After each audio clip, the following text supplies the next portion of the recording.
Bom dia meu povo. Hoje é 1º de janeiro. Sabe o que isso significa? A gente tem 365 dias para amar mais, perdoar mais. Tá com vontade de pescar? Teve a oportunidade? Vai. É ir acampar? Vai.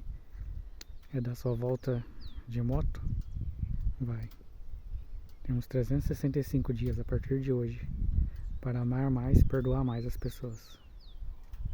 Um bom dia a todos, que esse ano possa nos prover mais gratidão também, né, pela vida, porque cada dia é um dia único.